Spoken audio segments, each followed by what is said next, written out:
The views expressed on the Nova Society are those of the panelists and guests and do not necessarily reflect the views or opinions of the Phoenix Research Institute or any institution which any panel member is associated. Welcome back to the Nova Society, a space where dialogue deepens understanding and civic responsibility comes to life.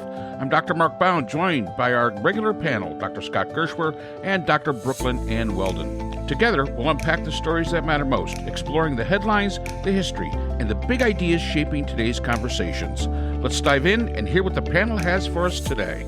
And today we have a question from Jordan, who is coming to us from Houston, Texas. And Jordan writes, I don't know if this is wishful thinking or an actual collapse of the Trump hold that is starting to happen.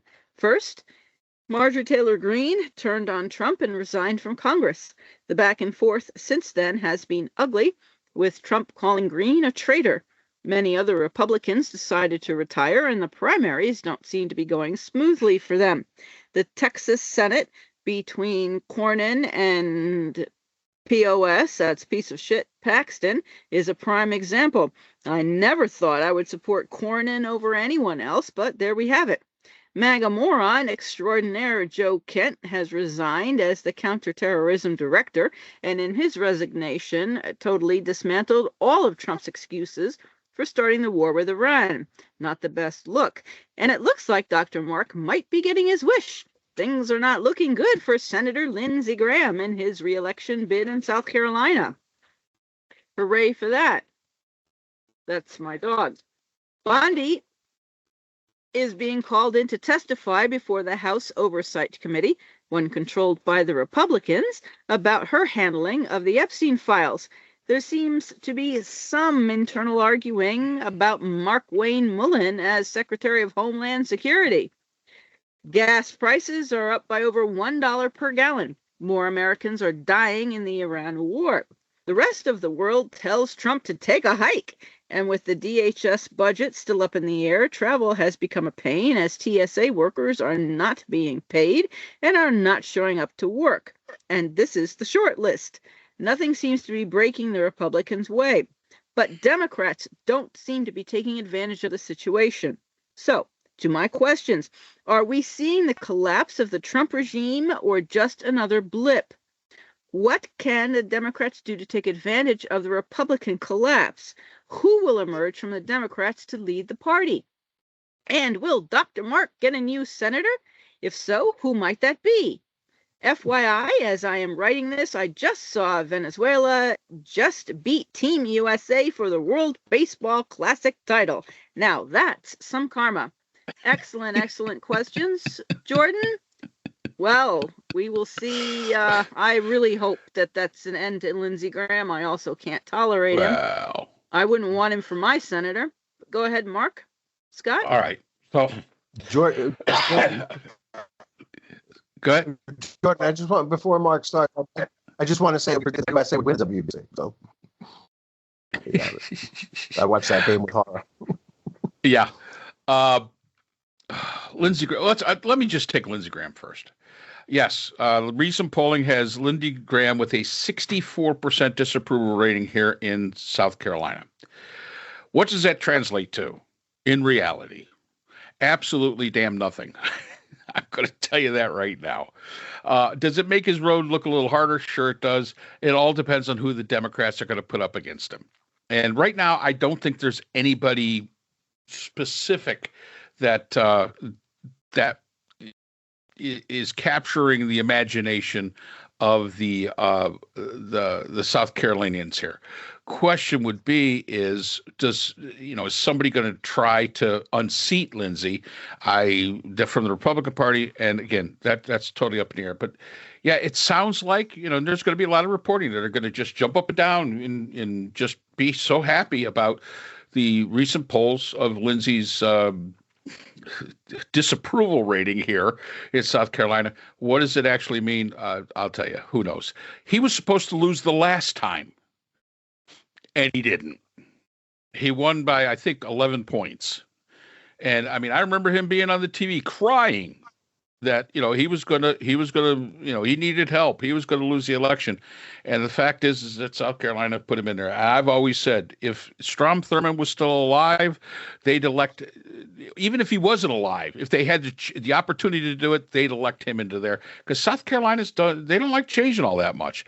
We'll have to see as we get closer to the midterms.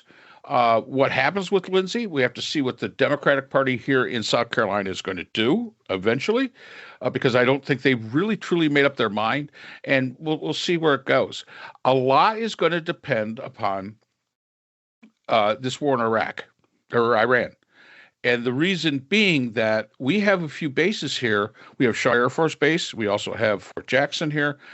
This is a very, I would say, military proud state. Us and North Carolina as well. But for South Carolina, it's a military proud state. And Lindsey's, I think Brooke was the one that brought it up a couple episodes ago. Lindsey was almost bouncing off the wall. He was so happy about all this. If this is presented as a loss, as a failure, Lindsey's probably going to own it here in South Carolina. Being such, because he's been a hawk against Iran since he got into office.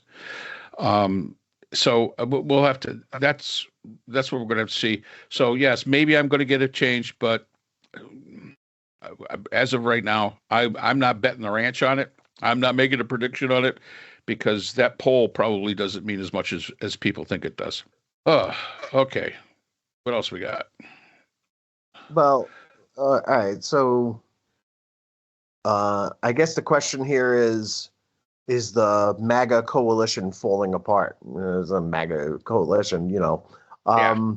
Right, MAGA's MAGA. I did see an interview with a woman at a gas pump in Saw that. today. I saw that. Who had some pretty salty words for Mr. Trump, Count Trump. And she voted for him 3 times, and she's like, "What a worthless piece of shit." So, hopefully that sentiment continues to grow, but I wouldn't lay odds on it. I don't think I wouldn't bet the farm on people abandoning Trump, especially they could abandon him on this one issue and then come back to him on others and say, I don't always like what he does, but I like enough, whatever. The question that's more intriguing, and I'm not going to start making predictions here, is who's gonna step up from the Democrats? Yes. Who's gonna be the person who leads the Democrats out of the wilderness? And it can't be the party bosses, because the party bosses have sucked for a really long time. And, they pushed Hillary Clinton down our throat. And yes, Barack Obama was able to overcome that once, but the second time she ran, nobody could oppose her. Not Bernie, who actually has smart things to say. And I really wish that my U.S. Senator, Chris Murphy, here in Connecticut, would have gotten on the Bernie bandwagon and learned from him how to frame the issues in a way that make pretty much everything come back to money in politics is corrosive. Money in politics has to go. And we need to do something about it. And the list of things that we would have that Americans poll really high on but never get, including universal health care, less spending on the military. Hey, people, can you learn something from this? We ran through, I forget what it was, $11 billion or something like that in 1 week. And we actually have gotten to a point where we've run out of weapons. And now they're taking weapons out of South Korea, supposedly, and sending them to the Middle East, leaving South Korea unprotected. They're going to, Taiwan is in play right now. If China wanted to move on Taiwan, there's not much we could do about it. And for all this vaunted military spending, we get nothing. We got nothing. So that needs to be taken. We need to take a look at that. Drugs, drug prices, education. There's so much wrong with America even guns, I think, because of money in politics. And so the standard bearer, the next person who comes up, and I still suspect that it'll be Mark Kelly of Arizona, will have to address those issues and present an alternative from the Democratic Party saying we can do better than we've done. And really, the theory of the uniparty, where like they're all basically the same with little bits of shading to be the only difference between the Republicans and the Democrats, that needs to get thrown out. And we need a real different party from the Democrats that has something positive to say, not just, we're protecting democracy by not liking Donald Trump. I get that, but there's got to be more to it than that. And having somebody who's comfortable enough in their own skin to answer hard questions and to go on all these idiotic podcasts and things like that, like the Joe Rogan thing that Kamala wouldn't go on, that turned a lot of young men off to her.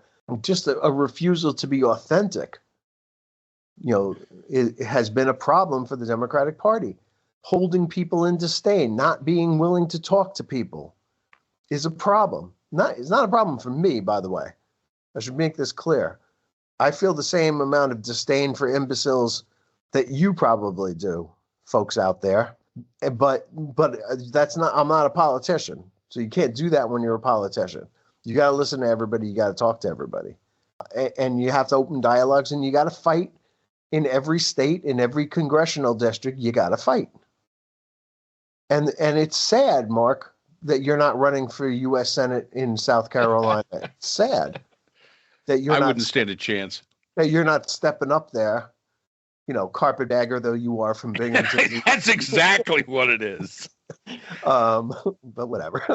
Yeah, there's got to be somebody. You can't think of a person. Like there's no mayor of some town in South Carolina. There's no like attorney general like we've seen over the last few years stepping up and winning the state house from the attorney general role. There's got to be something. They're all Republicans here. Yeah. And it's very regional. And I think, South Carolina is an interesting place. And I understand your comment. And you're right. I'm a carpetbagger. There's no way. No, there's no way. Not only am I a carpetbagger, I'm an academic. Oh, God, can't have one of those. And South Carolina, nobody can see you, but I see you. We're on camera here. We don't put the video out with this podcast. You're sitting there and you're like an ordinary guy. You're just you're a guy's guy. If you went out there on the trail and you talk to everybody, with your whiskey or whatever that is that you're drinking there. That's iced tea, excuse me.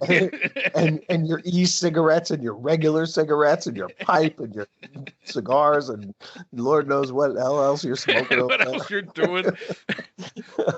You're a regular guy. You're a dude. That's we need dudes in this party. We do. And you know what? I think we have one. I think Mark Kelly is going to be very important. I agree with that. And of course, somebody that's pushing forward, of course, is Gavin Newsom of California. He's not a dude. He's not a dude. But you know who is a dude? Pritzker. Yeah. He's a very rich dude. He's a really rich dude. Really rich dude. And he was on one of the talk shows, one of the late night shows, and they said, do you feel guilty about being a billionaire? I think it was Colbert or one of them, and he said, no, not really. But he seems to be, when you look at him, especially when the stuff was going on in Chicago with ICE, he's kind of a regular guy. I mean, he really is, but he's very wealthy. But then again, all right, he's not apologizing for that, which I think a lot of people to get into that situation, they try to apologize for it, and he's not apologetic about it. But he comes across as the kind of guy that, I'll sit down and have a burger and a beer with you. As opposed to Gavin Newsom, who, can we have some, sushi and, a little bit of sparkling wine? He's not a dude, as you point out. But I think Pritzker is. I think Pritzker is a dude. and he might be the guy. I don't know. We'll have to see how that plays out. But yeah, I mean, Jordan, you're right. The rest of the world, and you're right. This is a short list. This is a very short list of how great America has become. I mean, I was reading this and I thought, oh gosh, this no wonder Brooklyn's always depressed. But this, I think the big story this week was Joe Kent resigning, and in his resignation letter, basically laying out that everything you're being told is bullshit. Now, I wouldn't support this guy for nothing. I think he's a misogynist. I think he's a white nationalist. I think he's anti-Semite. I think he is, as you put, the MAGA extraordinaire. But he's standing up, and I give him the credit for that. Now the question is are they going to silence him? And the first thing you saw, Carolyn Levitt come out there and say, oh, he's lying. He's your guy. This is a guy that Donald Trump supported for public office, for federal office twice.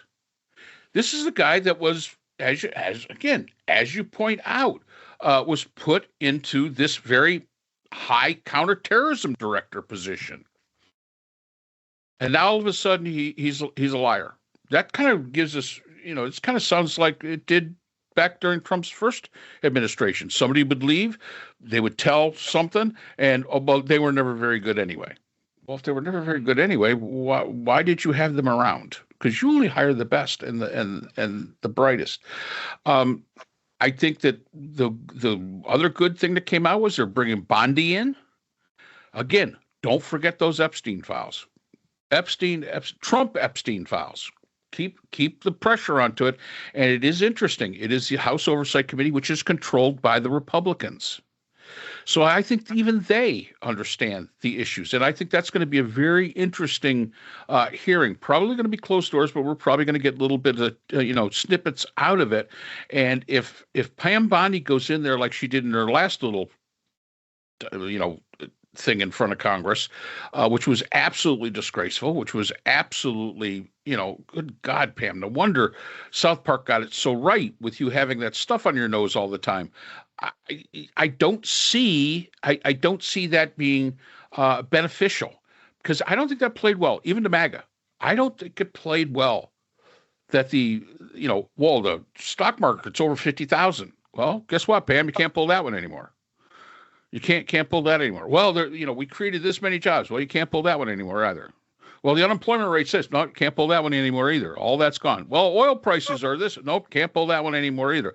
So the question is, what next? What is the next thing you're going to do to try to prop up this person who isn't doing anything and basically lie your way into it? And I can't see exactly how she can do it. And if those Democrats get tough, and you've got some tough Democrats on that committee, this could be an issue. And you're right. Markwayne Mullin, there's a lot of questions about him. Not everybody's comfortable in the Republican Party with him. And if you've seen any interviews that this guy has done in the past, you've got to be saying to yourself, my God, are you kidding me? This is the guy that's going to be in charge of DHS? I mean, really? Yeah, it's frightening. Yeah, I mean, he is. His one qualification is that he's an unrepentant ass licker for Trump. And that's it. There's nothing else. It's got nothing. There's nothing under that hat. Right? There's no redeeming qualities here. None whatsoever. I mean, this is the guy that threatened to get into a fist fight with a union leader during a congressional hearing. Right. And it's like, oh my God. But this is the guy you're going to put in charge of Department of Homeland Security. And he'll get confirmed because he's a U.S. senator. He hasn't been a senator for long, but he'll get confirmed. And he is as corrupt as they get. He has made more money from this thing that the Congress people get, which is like this ability to do insider trading and trade notes with business leaders who are sucking up to them, and to find out what's going to happen next, so they can place big bets on it. His wealth has grown tremendously, so he's corrupt. He's unqualified. Yep. I mean, Which, he's a freaking his family had a plumbing business, a plumbing supply business, and he took over that business, and managed to keep it going, and because of that, he's in the U.S. Senate now, and is going to likely become the DHS secretary. What a disaster! I mean, again, does anybody ever say, "Oh no, thanks, I really appreciate it, but I'm not qualified and I can't do that job"? They never say that. I just don't get it. They don't. And yeah, the TSA, Linda's going to be traveling up to New York next month to see the grandbaby and all that. And I told her, I said, you got to show up about 2.5 hours beforehand to be able to go up, because it's going to take you forever to get through the TSA. And I don't blame the TSA workers for not working if you're not getting paid. Yeah. I don't blame them. I mean, I'm sorry. I got to get to work. Oh, and by the way, now to get to work, I have to pay, almost $4 a gallon for gas to do it. I mean, where do you think this money's coming from, guys? But I still think that the Democrats should hold their own on that. They should, yes, it's inconvenient, but all we're asking for is this. Now, the one question that really interests me is, what can the Democrats do to take advantage of the Republican collapse? Is it a collapse? I think it's a chink in the armor. I don't know if it's a total collapse, but we are hearing things like, Scott just brought up that lady at the gas pump in Pennsylvania. Look up lady at gas pump in Pennsylvania. Trump is a piece of shit. It is the funniest thing. And she even says, I voted for him 3 times. I must be an idiot. I mean, there's some self-realization going on there. And I give her all the credit for having that self-realization. Of course, I'm sure people on the right are going to say, "Oh, that was planted. That's fake news. That's not real." But what can the Democrats do to take advantage of this situation that the Republicans are in? Stop talking about democracy. Stop talking about ideology. Talk about the failures. And give solutions. Also, right. Have a solution. Look. Have a solution. Who was it? Was one of the U.S. senators. This is Cory Booker, maybe, has a proposal to exempt the first $92,000 that a couple makes from paying taxes, which would virtually eliminate taxation for middle America, the middle class, right? So you gotta, before you pay one dime in taxes, you pretty much have to make $100,000 a year. So that's gonna be a tremendous windfall for a lot of people out there. It's also going to put the country in serious debt. That's like trillion. That's probably trillions of dollars. I think probably the lost revenue. But hey, look, you know what? Rich people get away with it. Why can't middle class people get away with it? At least it's something worth talking about. It's a solution. It may not be the solution. Maybe the numbers are wrong. Maybe it should be less. Maybe it should be more. And then load up on taxes on the highest end to make the tax code once again more progressive and populist, and tax rich people at a greater rate at the top. Well, those are solutions, right? Yep. But again, to me, it really does come down to get money out of politics. Oh, absolutely. Let's stop. You got to stop these Congress people from taking money from industries that don't help us. And that includes healthcare. I mean, the stuff that I'm dealing with our healthcare insurance now is just crazy. And I actually thought about doing your plan, Mark, which is not to have healthcare insurance at all. But the idea of a healthcare system that is for profit is an ethical nightmare. Yes. Well, and we only did the no health insurance for 1 year. Once I turned 65, Medicare, thank you very much.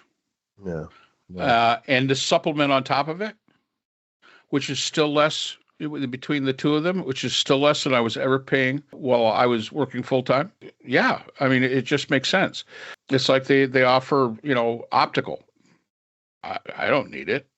I don't need it. They offer dental. It's cheaper for me to just go on down to my dentist, who I play golf with, and say, okay, here, do my 2 cleanings and pull this 1 tooth.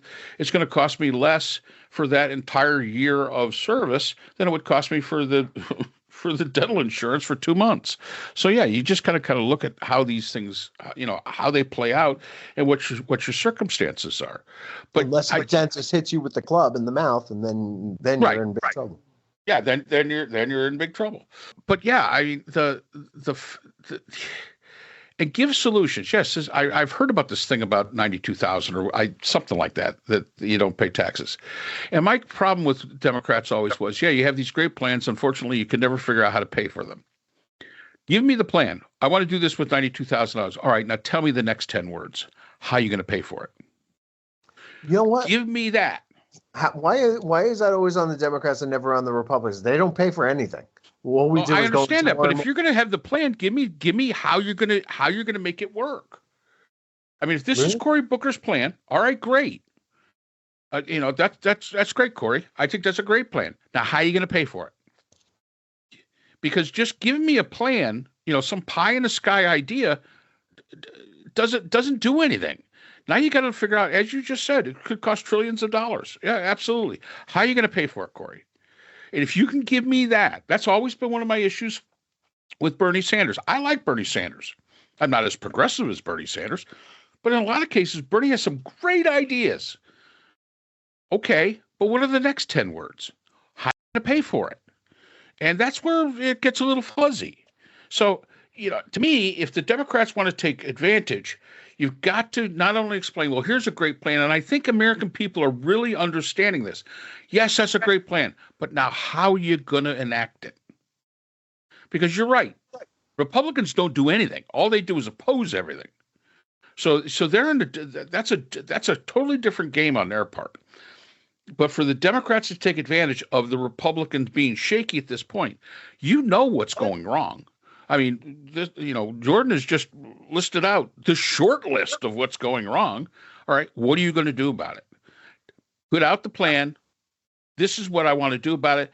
This is how I'm going to pay for it. This is how we're going to enact it. And then I think make it in plain and simple terms. Don't make it complicated. Don't convolute it. Just make it in simple terms. And I think that's how you start to get people involved, and you start to get people on board by just making it simple and making it understandable and making it doable. Right. Well, I'm going to give them a head start. Okay. Okay. We're about to start spending over $1 trillion a year on defense, and we don't have enough missiles to keep fighting this war without grabbing them from other countries around the world. We're closing bases all around the world. We spend way too much on the military. We never really got the peace dividends that we were promised when the Cold War ended. And clearly, the rest of the world has moved on where we don't need to be the defense contractor for the entire world, as we are basically right now for Israel, if you can believe that, doing Israel's dirty work in Iran.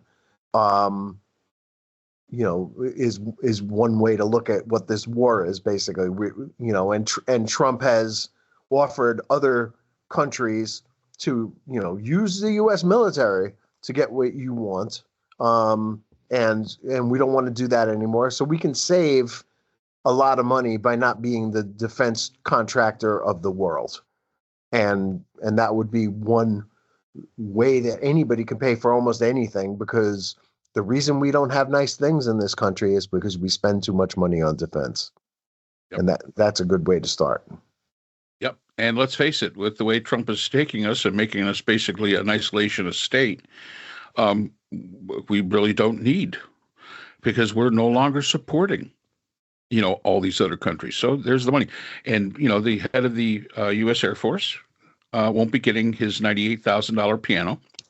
Right. Oh, Sorry about that. And eat less lobster tails. Less lobster tails. And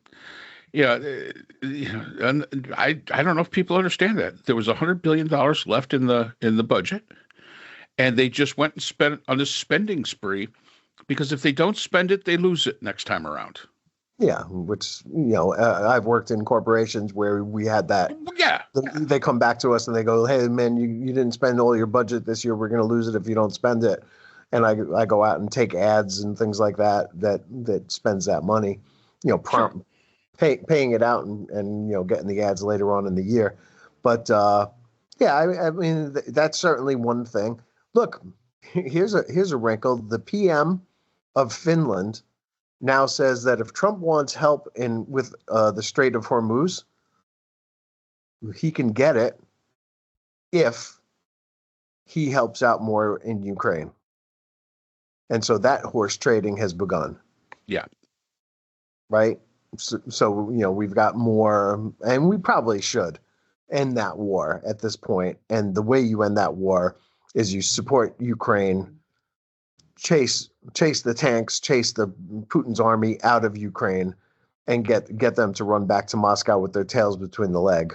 And Putin has to give up on his dream of no more Ukraine and a big Russian empire. Yeah. So and then a peace dividend will come after that. Yeah, I mean, there's a lot of ways. There's a lot of ways for the United States. We spend money. I mean, that's really the problem is accountability with the way we spend money, and we have always been haphazard. And there is, they say there's transparency. Yeah, okay. If you're going to be willing to, if you've never seen the budget that is sent to the president, it comes in on a cart. It is so many pages long. And you could have an army of people going through that. It would probably take them, I don't know, a year to get through it all.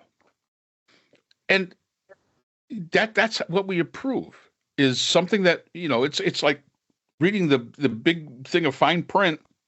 I'm just saying, I'm too tired to read it. Here, I'll just sign it and be over and done with. That's exactly the way we do things when we talk about the budget of the United States. And that's exactly the wrong thing we should be doing. Bills should be clean. If you want something for your constituents, it should be a clean bill, not attached to something else. Because if it's worth having, it should stand on its own merits. And, all right, so you're in Connecticut, and I'm the representative of South Carolina, and I see this is good for people in Connecticut. I have no reason not to say yes to that if I can see a viable reason why this is good for the people in Connecticut and it doesn't hurt the people in South Carolina. Why should I care? Because we're going to be talking about small amounts of money compared to what we're talking about today. Today we talk about, these massive amounts of money that are just staggering in their amount. But, let's say Scott needs a new bridge and it's going to cost $100,000. As the representative of South Carolina, my comment is I don't really give a shit about $100,000. Sure, why not? Especially if it goes from Bridgeport to Northport, Long Island. Yeah, you could use that. It's a bridge we could use.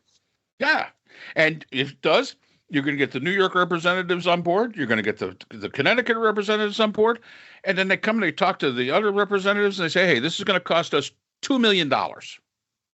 $10 million, whatever. I don't know how long that bridge would have to be. It's going to cost us $10 million. It's a big bridge. That's a pretty big bridge. But I mean, the fact is that to the grand scheme of things of what we spend, okay, all right, that just doesn't seem like very much. If we just start breaking this down into smaller bits that are, again, either the project stands on its own merit or it does not. And that's the way I would look at it. So hopefully we've answered that. Oh, and by the way, congratulations to Venezuela. That was a really, really big win for them. Karma comes back. Of course, I guess Trump can claim that he's the acting president of both countries that were in the World Baseball Classic, and it's all because of him. That leads me to a question. Thinking about sports. We are going to have, the United States, right? We've got it's not the Stanley Cup, is it? We're supposed to have the is it the Olympics this year? Yeah, the Olympics. World Cup or something? The World Cup is where we're having, yes. Okay. And we're supposed to have the Olympics this year. And with the cost of, right? And aren't we supposed to have both the Olympics and some sort of hockey, big hockey world championship or something? I thought we were. We were telling people stay home, don't come. Well, I mean, we talked about. Well, that's the World Cup. FIFA thing, right? Yeah. Yeah. Isn't that this year also? Yes. Or when is that? Okay. Yeah, it's in the summer of 2026, which is this year. Yes. And the Olympics is this year. Is it? That I don't know. The Summer Olympics, or is that 2028? I don't remember. 2028. 2028. Okay, I'm sorry. I'm getting everything mixed up. People need to, with the prices and everything else, and the way the United States is, and ICE is supposed to be patrolling for everybody's safety. People really need not to come this summer, and don't plan on coming in 2028 either. Just don't. Everybody should really not come here. Yeah, I mean, if I lived in another country, I don't think I'd come to the USA right now. No, I would postpone that trip. And people should not be going to wherever in the United States, should not even be thinking about traveling to wherever the World Cup is being held. Not with ICE patrolling around and well, the World Cup is not only going to be held here; it's also going to be in Mexico and Canada. Okay, well, people can either go there, or they can stay home and watch it from home. But with the way prices and everything are, and the problems with travel, I just don't think that the behavior of this regime in Washington should be rewarded by having anybody come here. Yeah, I agree. And it's not even a reward thing. It's like, if you come here and they look at your cell phone and see that you've said nasty things about Donald Trump, then they're going to throw you in a jail cell instead of letting you go to the game. Of course. Yep. And Vance, and at least Vance, if not other people, have said, yeah, you can come, come, and then we want you to leave. I mean, that's not welcoming at all. It's very ungracious. And the way that people have been criticized around the world, it's better just not to come. Go somewhere, that's welcoming. So just for clarification, in 2028, the 2028 Olympics, Summer Olympics, will be held in Los Angeles. Okay, I knew it was Los Angeles. The 2026 FIFA World Cup will be held in the United States, Canada, and Mexico. Okay, do you know what city? Is it Nevada or something? In the United States, Atlanta, Boston, Dallas, Houston, Kansas City, Los Angeles, Miami, New York, or New Jersey, Philadelphia, San Francisco, and Seattle. Pretty much everywhere where there's an MILS stadium. In Canada, it'll be in Toronto and Vancouver, and in Mexico, Mexico City, Guadalajara, and Monterrey. So is this simultaneously, or are these different games? Well, they're all different games. Yeah. Okay, I know nothing about. No, this is all football. this. Yeah. Usually each day will have like 4 or 5 games, and depending on where they're at as far as the event, it'll be divided out. Okay. And if you want a vuvuzela to blow during it, just call us. We'll put that up. Marco, let's sell those plastic horns that they were using. That's right. Yes. We'll sell the plastic horns. We'll sell those. That's right. Yes. And we'll even put a little logo onto them. Yeah. The Society podcast, Vuvuzela. I think that's there you go. All right. So thank you, Jordan. Thank you very much for your questions. We appreciate it. And that's all the time we have for today's episode. The Nova Society is a production of Nova Society Media, a division of the Phoenix Research Institute. We want to thank our production partners, Buzzsprout, who hosts the Nova Society, Audacity, our editing team, Apple Podcasts, the largest source of podcast and music online, Spotify, the most popular platform for the Nova Society, and iHeartRadio, your destination for all things music and podcasting. The Nova Society is available on all of these and other quality platforms listed in our description. And most importantly, we want to thank you, our listeners. Without your support, the Nova Society could not be possible. If you haven't already, please consider subscribing on the platform of your choice. It's easy, it's free, and helps our channel grow. For questions or comments, you can reach us at nova.society.podcast@gmail.com. So on behalf of Dr. Brooklyn Ann Weldon, Dr. Scott Gershworth, and all of our production partners here at the Nova Society, I'm Dr. Mark Bound. Remember, the true power of society is knowledge. Thank you for listening, and we hope to see you again next time. We'd like to thank our sponsor for this episode, the Phoenix Research Group, an independent research consortium dedicated to providing solutions to social and political issues for NGOs and international government agencies. Through multidisciplinary, nonpartisan, and unbiased research, the Phoenix Research Group advances understanding and practical strategies for complex challenges. The Phoenix Research Group is a division of the Phoenix Research Institute, the producer of the Nova Society podcast.